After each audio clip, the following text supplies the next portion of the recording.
सितंबर में अब चंद दिन बाकी रह गए हैं और ये वो महीना होगा जिसे मुल्की सियासी सूरत हाल के हवाले से बहुत अहम करार दिया जा रहा है। चीफ जस्टिस उमर बंदियाल ने 16 सितंबर को रिटायर हो जाना है। उनकी रिटायरमेंट में सिर्फ 25 दिन रह गए हैं और उससे पहले उनके पास कई अहम केसेस लगे हुए हैं जिनके फैसले मुल्क की सियासत पर अहम असर डाल सकते हैं। तहरीक इंसाफ को भी उनसे ही उम्मीदें हैं। Tehreek Insaf official secrets act और आर्मी तरमीमी एक्ट पर सदर मुमलिकत की मंजूरी के तनाज़े को भी सुप्रीम कोर्ट ले जाने का ऐलान कर चुकी है, मगर उससे पहले आज एक और दरख्वास्त गुजार ये मामला सुप्रीम कोर्ट ले गए हैं और उन्होंने इस पूरे तनाज़े की तहकीकात की इस्तदा कर दी है। दिलचस्प बात यह भी है कि तहरीक इंसाफ को 16 सितंबर से पहले चीफ जस्टिस उमर बंदियाल से कई मामलात में रिलीफ की तवक्कात हैं, तो नून लीग पर उम्मीद है कि सितंबर उनके कायद नवाज शरीफ की वापसी का महीना है। खुद साबिक वज़ीर आज़म शहबाज शरीफ इस वक्त लंदन में मौजूद हैं और उनकी नवाज शरीफ से तवील मुलाकात भी हुई है, लेकिन दूसरी जानिब चेयरमैन PTI इमरान खान 5 अगस्त से अटक जेल में कैद हैं और तोशा खाना केस में सजा काट रहे हैं। इस्लामाबाद हाई कोर्ट से उन्हें कोई रिलीफ नहीं मिल रहा है, जिस पर PTI ने chief justice Islamabad high court के खिलाफ आज एक सख्त बयान जारी किया है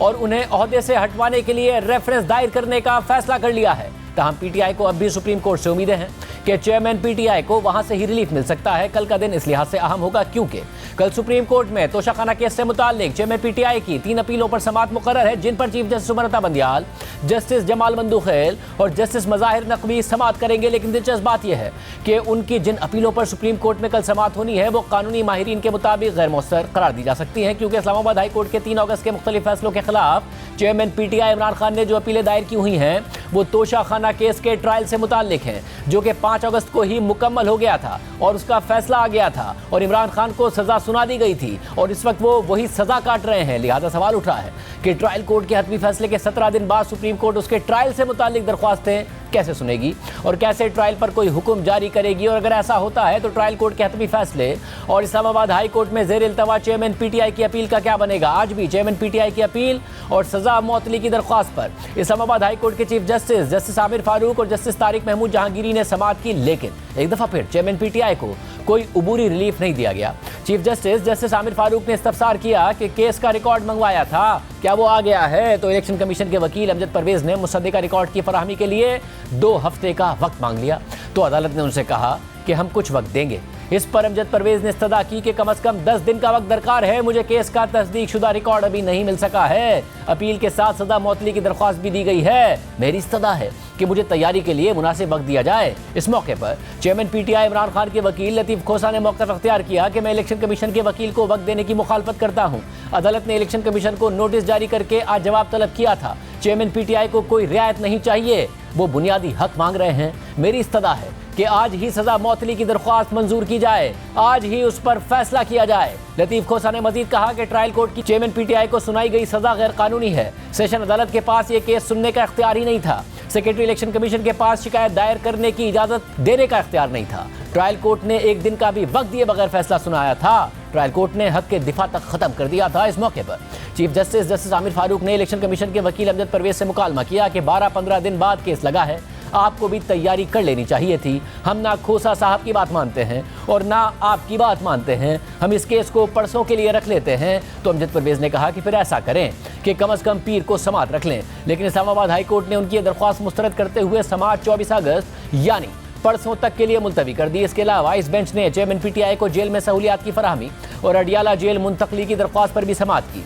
चेयरमैन PTI के वकील शेर अफजल मरवत ने कहा कि हमें चेयरमैन PTI से मुलाकात की इजाज़त नहीं दी जा रही है, तो चीफ जस्टिस आमिर फारूक ने रिमार्क्स दिए कि समझ नहीं आ रहा है कि आपको मुलाकात से क्यों रोका गया है। मैंने तो कहा था कि 2-3 वकला मुलाकात के लिए चले जाएं और ज़्यादा रश ना हो। इसके बाद अदालत ने वफाकी हुकूमत और पंजाब हुकूमत के नुमाइंदों को नोटिस जारी करके जवाब तलब कर लिया है, मगर तहरीक इंसाफ ने इस्लामाबाद हाई कोर्ट की तरफ से चेयरमैन PTI इमरान खान की अपील को जुमेरात तक मुलतवी करने के फैसले पर सख्त रद्द-ए-अमल दिया है और चीफ जस्टिस आमिर फारूक के खिलाफ रेफरेंस दायर करने का फैसला कर लिया है। तहरीक इंसाफ की कोर कमेटी के एलामिया के मुताबिक चेयरमैन PTI की तोशा खाना केस में अपील पर समाअत जुमेरात तक मुलतवी करने की मजम्मत करते हैं। Chief justice Islamabad high court Aamir Farooq के खिलाफ रेफरेंस दायर करने का फैसला कर लिया गया है।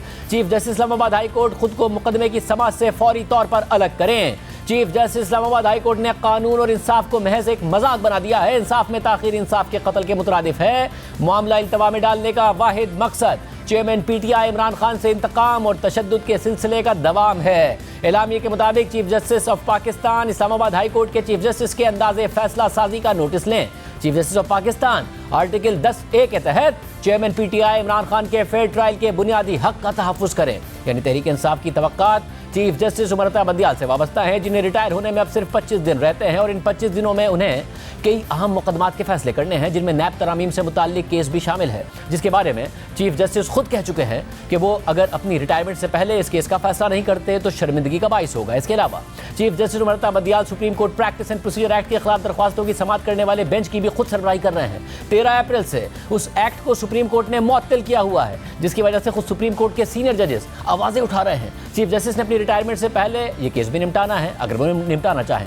इसके साथ साथ सिविलियंस के मिलिट्री ट्रायल से मुताल्लिक समाअत करने वाले सुप्रीम कोर्ट के बेंच की सरबराही भी खुद चीफ जस्टिस कर रहे हैं, और ये भी अहम होगा कि वो अपनी रिटायरमेंट से पहले इस केस का फैसला सुनाते हैं या नहीं। इसके अलावा सुप्रीम कोर्ट बार एसोसिएशन ने हाल ही में मुश्तरका मफादात काउंसिल के मरदमशुमारी के नताइज के इजरा के फैसले को सुप्रीम कोर्ट में चैलेंज किया है और इस्तदा की है कि इलेक्शन कमीशन को 90 दिन के अंदर मुल्क में आम इंतखाबात कराने का पाबंद किया जाए। ये दरख्वास्त भी मुल्क की सियासत के हवाले से अहम है, लेकिन फिलहाल चीफ जस्टिस ने इस पर समाअत मुकर्रर नहीं की है, जबकि ताज़ा तरीन मामला यानी सदर मुमलिकत आरिफ अलवी के ऑफिशियल सीक्रेट एक्ट और आर्मी एक्ट पर दस्तखत न करने का मामला भी आज सुप्रीम कोर्ट पहुंच गया है और इस मामले की तहकीकात की इस्तदा की गई है। इसके अलावा तहरीक इंसाफ ने भी इस मामले को सुप्रीम कोर्ट ले जाने का ऐलान किया हुआ है। देखना यह है कि चीफ जस्टिस उमर बंदियाल, जिन्होंने 16 सितंबर को रिटायर हो जाना है, वो इस तनाज़े को टेकअप करते हैं या नहीं करते हैं, और उनकी रिटायरमेंट से पहले चेयरमैन पीटीआई को कोई रिलीफ मिलता है या नहीं मिलता है।